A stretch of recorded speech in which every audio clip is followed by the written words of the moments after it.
Visuals autistic बच्चों के best friends होते हैं। आपने उनको कुछ भी सिखाना हो, सबसे आसान ये है कि आप उनको विजुअल्स प्रोवाइड कर दें। Once they have absorbed any concept तो वो उसको फिर बड़ा रिलीजियसली फॉलो करते हैं। तो ये जो पॉटी ट्रेनिंग बुक मुझे मिली, पहले मुझे बहुत ही फनी सी भी लगी और बहुत ही कलरफुल सी और मज़े की बुक है। वो अगर रीड नहीं कर सकता है, ही इज़ नॉन वर्बल, तो वो इसको यहाँ पे देख के स्टिक कर देगा। तो ये बहुत ही मज़े का कॉन्सेप्ट था। तैयबा मुझे बड़ा मज़े का लगा, जिसमें आपने छोटे छोटे इसमें पेज में बताया हुआ है कि ठीक है, अगर आइसक्रीम खाएंगे तो दांत खराब हो जाएगा। सारा दिन आपको उसको जंक फूड से मना करने के बजाय simply you can show them कि अगर ये खाओगे तो दांत सेट हो जाएगा। Right now I am feeling happy. तो मैंने इसको जो है वो कटआउट्स को इधर से उठा के और इधर लगा दिया।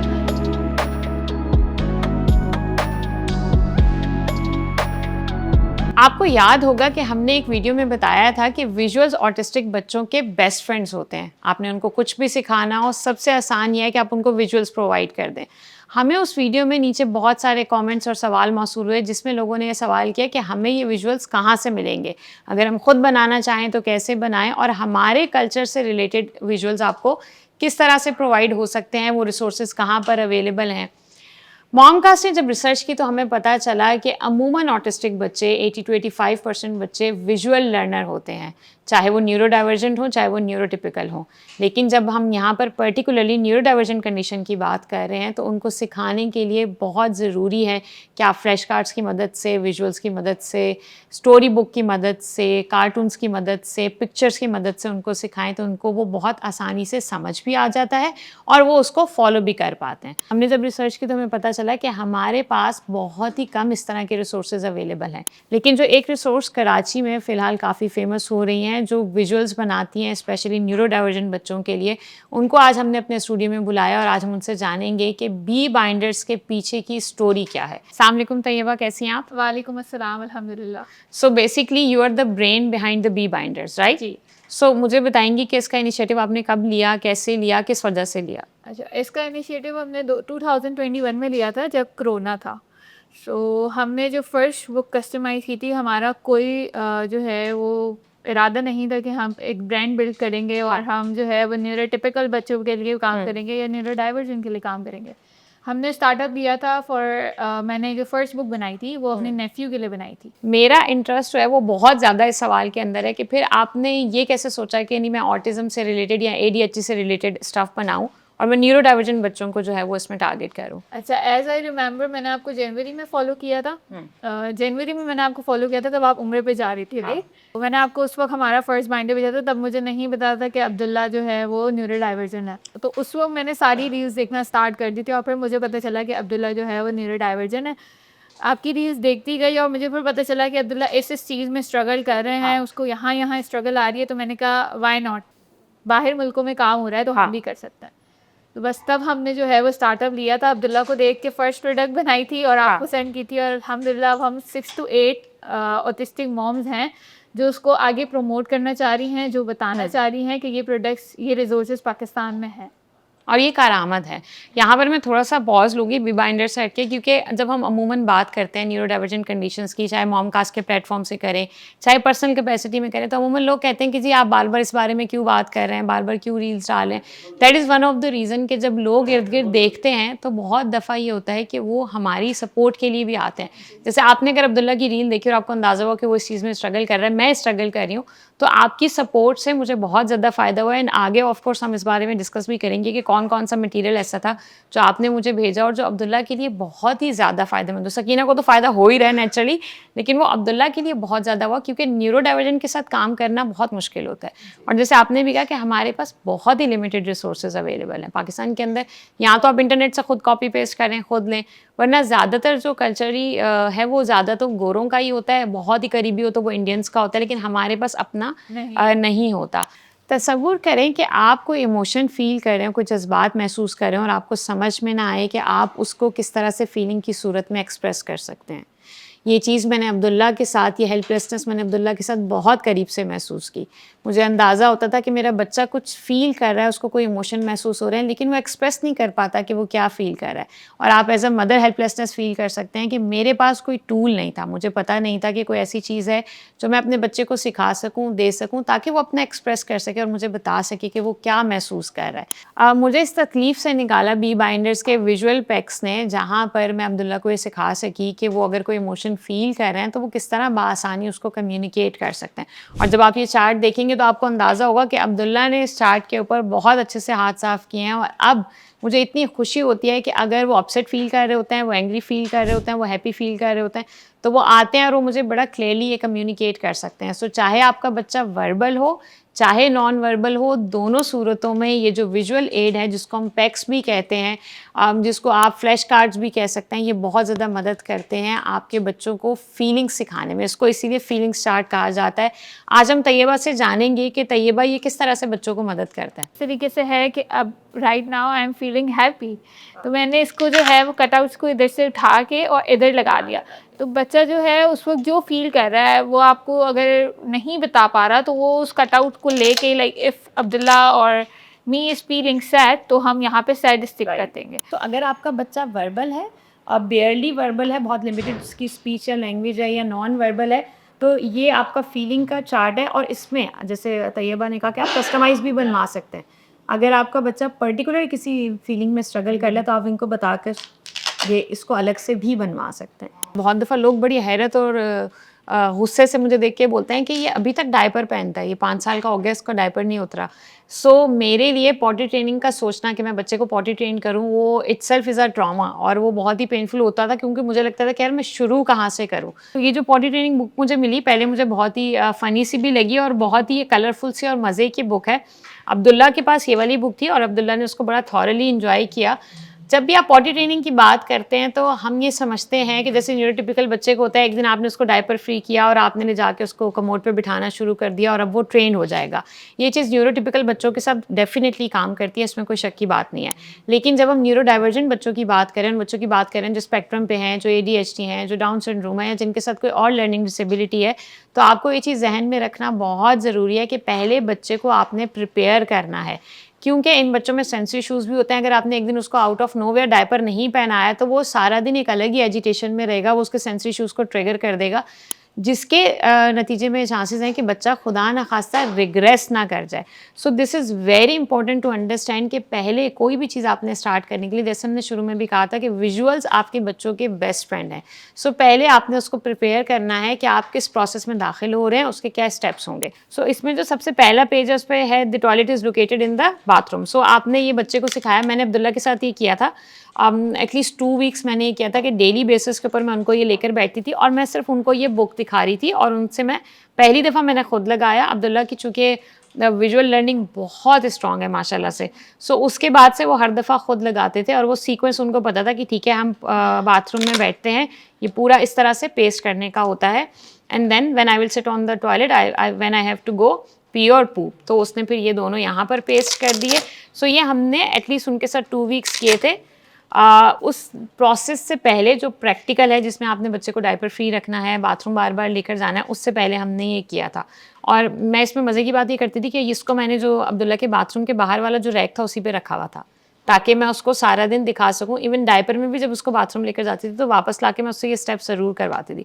और ये आपने एक और पॉटी ट्रेनिंग बुक बनाई है डेली रूटीन टास्क के नाम से। मुझे ये बताइएगा कि इस बुक में और उस वाली बुक के अंदर क्या फ़र्क है? अच्छा, इसमें इतना कोई डिफरेंस तो नहीं है, इसमें बस ये है कि हमने ये एक न्यू किट लॉन्च की थी एक मदर की रिक्वेस्ट पे, तो इस किट में ये कंप्लीट किट है, लेकिन अभी हमने इसकी जस्ट पॉटी ट्रेनिंग पे आज डिस्कस कर रहे हैं तो उसकी बुक रखी हुई है। ठीक है। तो इसकी 6 बुक्स हैं कि इसमें ईटिंग मैनर्स के बच्चे को ईटिंग मैनर्स आने चाहिए, उसको ब्रशिंग करने में, टीथ ब्रश करने में स्ट्रगल होती है, राइट। साथ ही उसको जो है वो हमारे बेसिक मैनर्स जो हो जाते हैं उसमें स्ट्रगल होती है। तो इसके ऊपर कंप्लीट 6 बुक्स थी, एक हमारी उसमें से पॉटी ट्रेनिंग है। राइट, ठीक हो गया। अच्छा, इसमें अब ये है कि हमने बिग साइज के विजुअल्स बनाए हुए हैं। अब आप विजुअल को बच्चा देख के, अब वो अगर रीड नहीं कर सकता है, ही इज नॉन वर्बल, तो वो इसको यहाँ पे देख के स्टिक कर देगा सेम विजुअल्स के अकॉर्डिंग। राइट।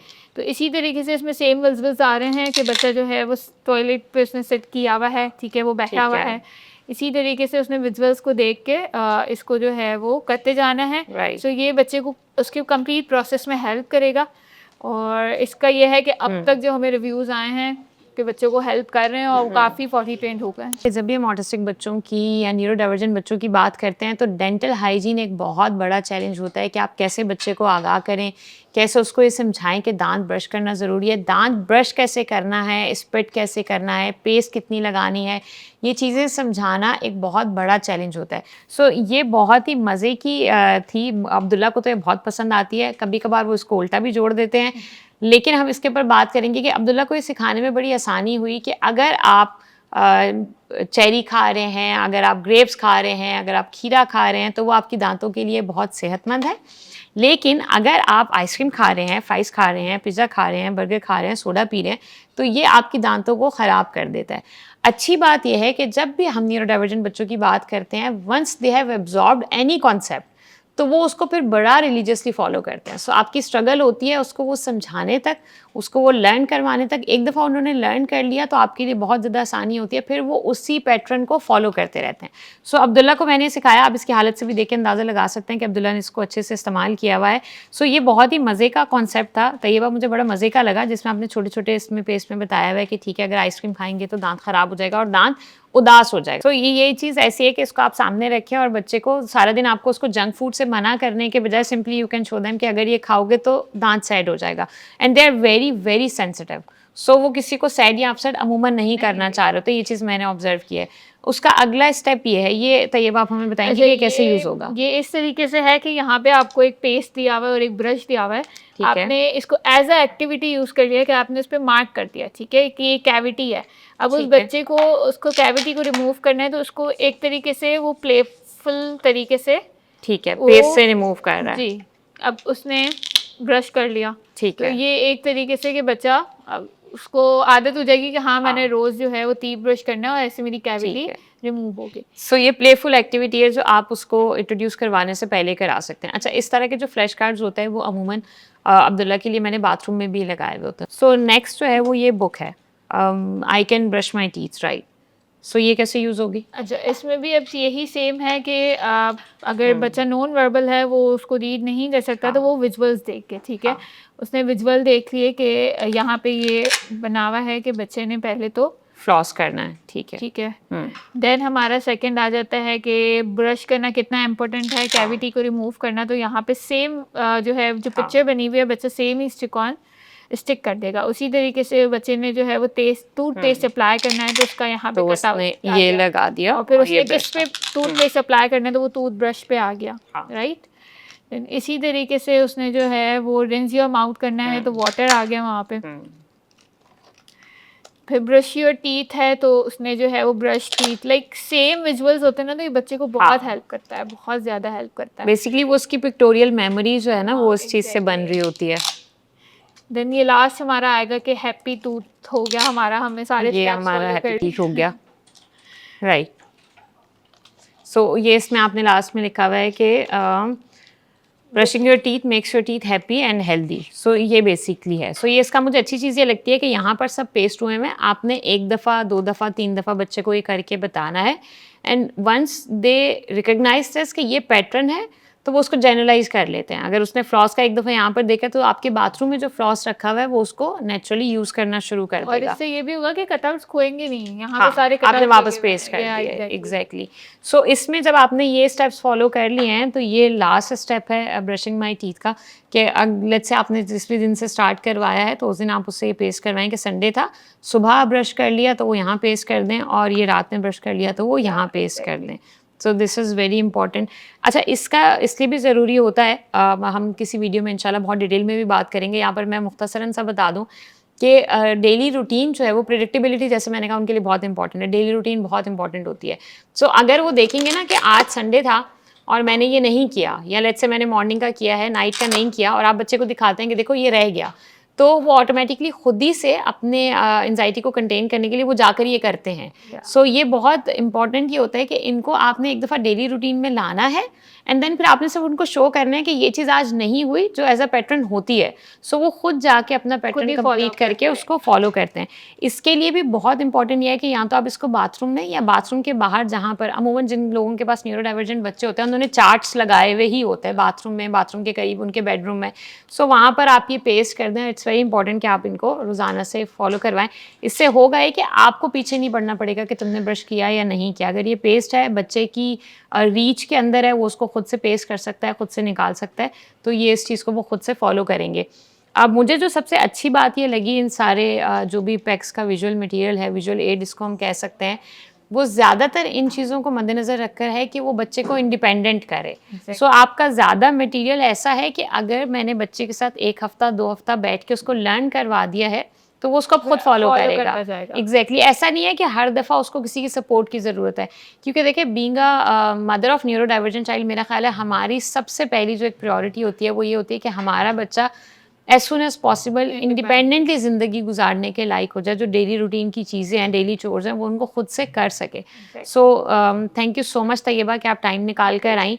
हम डेफिनेटली ये सिलसिला जारी रखेंगे। जैसे मैंने पहले भी कहा था, लेट्स से अगर आपके पास कोई आपका सवाल है, आपको लगता है कि कोई ऐसा टॉपिक है, कोई डेली रूटीन की ऐसी चीज़ है, कोई ऐसा टास्क है जो इन बच्चों के लिए सीखना बहुत ज़रूरी है और उसके ऊपर अभी तक हमने बात नहीं की, अभी तक मटेरियल बिल्ड नहीं हुआ, तो आप डेफिनेटली हमें कमेंट्स में बता सकते हैं। इस वीडियो को बाकी न्यूरो डाइवर्जेंट, इनफैक्ट मैं बोलूँगी न्यूरोटिपिकल पेरेंट्स के साथ भी आप शेयर कर सकते हैं, क्योंकि डेंटल हाइजीन मेंटेन करना और पॉटी ट्रेनिंग, ये मुझे लगता है सारी माओं के लिए उतना ही चैलेंजिंग होता है। सो इस वीडियो को बाकी पेरेंट्स के साथ, न्यू मदर्स के साथ शेयर करना मत भूलिएगा। मॉमकास्ट के चैनल को लाइक, सब्सक्राइब और शेयर करना मत भूलिएगा।